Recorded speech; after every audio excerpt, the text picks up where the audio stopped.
There you go, it's actually the fourth coat primer I put on. The first few coats the camera didn't record, but that's the last coat just gone on. So yeah, Novo epoxy primer off of Amazon, and it seems to have covered really well, although it's only a spot primer. It's epoxy primer, so it's going to be it's going to fight rust as well as keep it waterproof as well. It's one of the very few primers that's not porous like the filler primers and the etch primers. So yeah, so let that dry now, ready for the top coat. Happy days. Right, so I'm doing the underside of the sill with high coat stone guard. So I'm just putting my mask on. So I'm using high coat stone guard to do the underneath of the sill and the inside, the inner sill.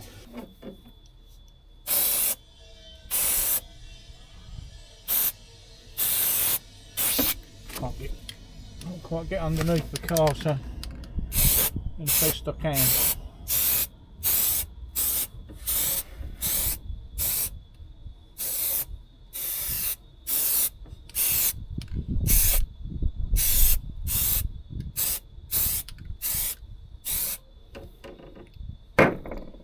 So it's 15 minutes between each coat. I'm going to load three coats on there, and it's a rubberized paint, stone guard white, flexible coating. It should help it stop getting chipped too much. So, wait 15 minutes, put one more coat on, take the masking tape off and leave it 24 hours. I've got the top coat on, and then I'll do the top coat on here and I'll overlap it, blend it in. So it's going okay so far, fingers crossed and all that. Yeah, touch wood.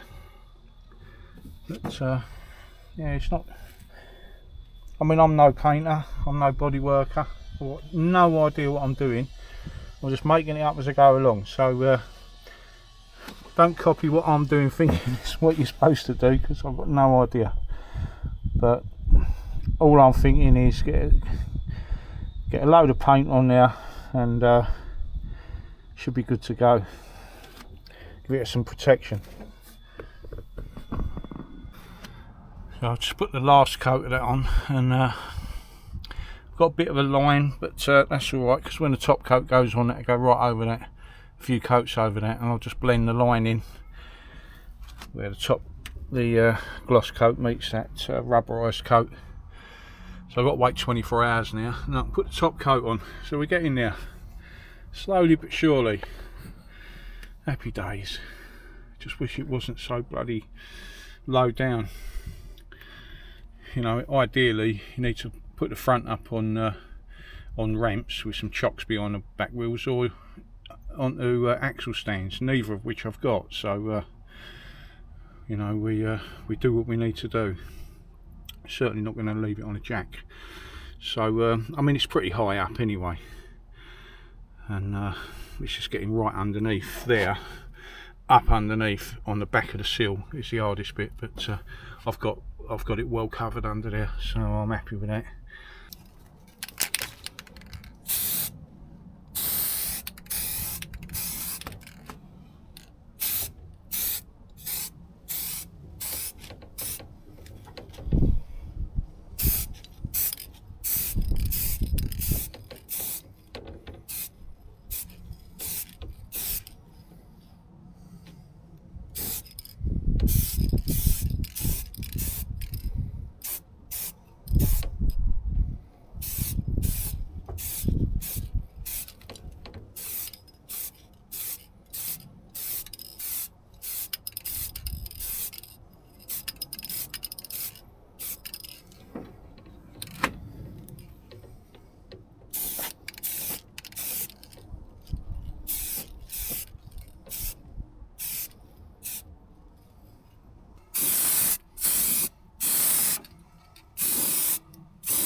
So I'm just about to put the last, going to the last stage, which is the lacquer, which is a high coat clear lacquer.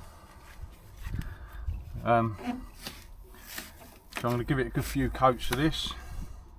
I'm going to wait about 15 minutes between each coat, same as the base coat.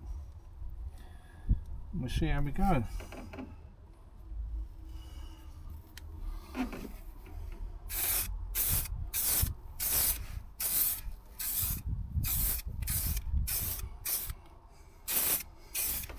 Give it some light coats to start with. Now, like I said before, I'm no vehicle paint sprayer, as you can probably tell. But I have been told that it's important to apply this as your base coat is curing, because it sort of reactivates the paint and blends it in. I don't know how true that is, it's just what I've been told. So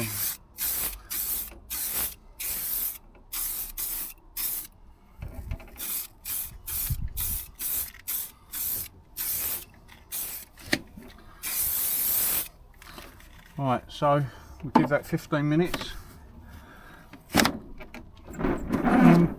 Give it 15 minutes and then put the next coat on. Okay, so just about to put the final coat of lacquer on. It's funny because I've spent days and days and days waiting for the right weather conditions, because I've got to do this outside. It's either been too hot or it's been wet, you know, threat of rain. So I waited until the temperature was right and there was no threat of rain, and I've picked the windiest day the windiest day so far this year. The wind is absolutely whistling down here, and of course it's kicked up some dust, and I've got a bit of dust embedded in there, but there's nothing I can do about it now. So just a bit of dust, it's fine. Like I say, I'm not a spray painter, but yeah, let's get this last one on.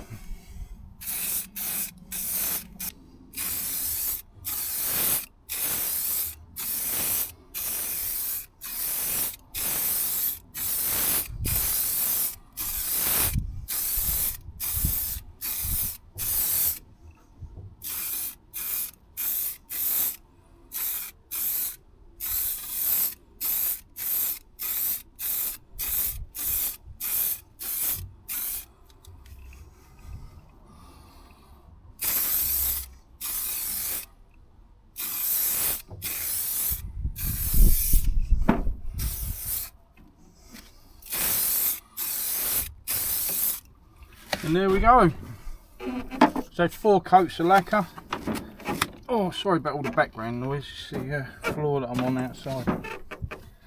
There we go. Take the mask off. Just use one of those for painting. So yeah, 4 coats of lacquer. So I'll let that go off now. 24 hours.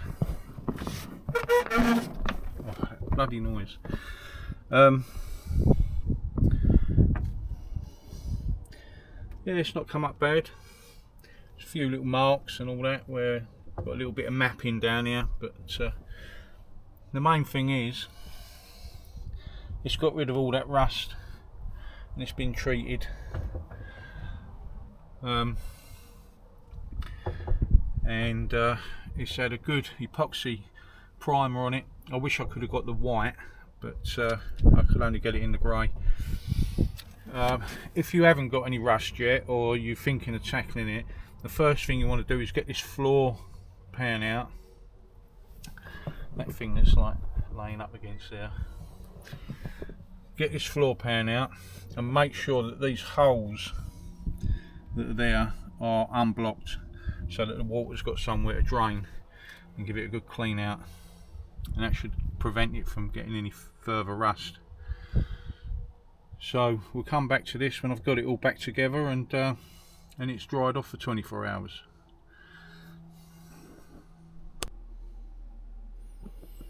So finally got the step in and got the job finished finally. Now I've got my new rubber on there, which was an absolute pain in the bum. So I'm going to give you some advice about the rubber. So you take the old one out, obviously. Now you want to put the rubber in from anti-clockwise, right to left, going that way. And when you come up to this bit here, this bit that goes behind the dash, you have not got a hope in hell of putting that in unless you heat the rubber up. I was foaming at the mouth trying to get this thing in. It would not go in. You can't get it like in there behind the dashboard. I don't know if that's put on before the dashboard goes in, but you just couldn't get it on. I've had to cut some of the rubber behind. But what you need to do, heat it up until it's really pliable, literally just about touch it with your hands, and then push it in there so it's like jelly. You just push it in there, get it onto that edge, and then I used a screwdriver to lever it in against the dashboard. That's the only way you're going to get that in behind this dashboard. You'll obviously follow it all the way around to the rest of it. So yeah, the step went back in, just clips in with these fir tree clips. Put some new ones in there, 2 at the front, one sort of in the middle there, and this flap goes in, which is where it's got the jack behind it. The jack stored in there, but this clip goes in. That's it. So that's stored in there, or it's supposed to be. Mine's not in there at the moment. So overall, what a difference to when I first started tackling it. There you go, job's a good one. Well, I hope you enjoyed the video. Well, I hope you enjoyed the video more than I enjoyed doing the job. Not my cup of tea at all. I'm no professional, as you can tell. I just thought I would end the video by giving a sort of rundown of what I did, so that it might be useful, might not, but here we go. So the first thing I did, removed the plastic step and the door rubber, cleaned and degreased everything, scraped wire brush and sanded all the rust. I used the Rustin's rust remover to remove what I couldn't get to, and also the Cure Rust, the Hammerite Cure Rust, to get to the little bits I couldn't get to with the sanding or the wire brush. Cleaned again with a degreaser, masked up the areas I didn't want to get any paint on. Applied epoxy primer, 4 coats of that, with 15 minutes in between each coat, and then left it 24 hours to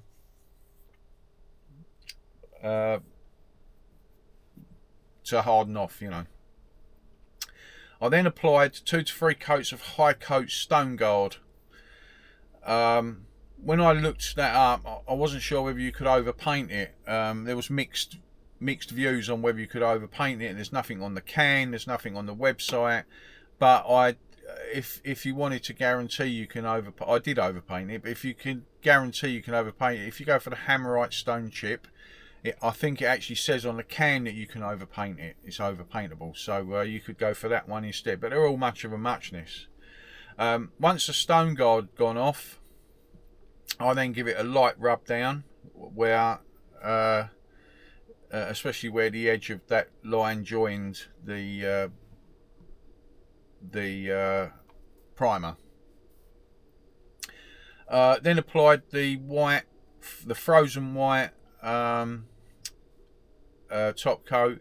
Your 4 coats of that with 15 minutes in between each coat, as recommended. I then applied the clear lacquer, 15 minutes, 2 or 3 coats of that. No, I gave 3 or 4 coats of that, 4 coats. Give 15 minutes between each coat. I then installed the new door rubber, and the step. And most importantly, there was a step I missed out on the video, which was after you've done all the painting, to apply wax or sealant. You know, a few coats of that. You can use any one on the market. They're all much of a muchness, all the good brands. I've got the frozen white paint, the high coat stone guard, and the lacquer from a company called mymotorworld.com online, and I got the epoxy primer from Amazon. Would have preferred to have got that in the white, but it was only in the grey on there. So that was a rundown. That was a rundown of what I did. Took me a few days though, you know, the timing of everything. But it's done, and I'm so glad. But the next job I am not looking forward to. It's the area above the windscreen. You know, where you get all those stone chips along the top and they all go rusty, and I've got all those little dots of rust.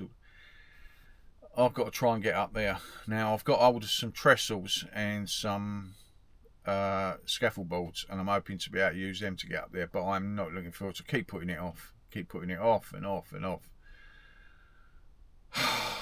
But I shall give it a go.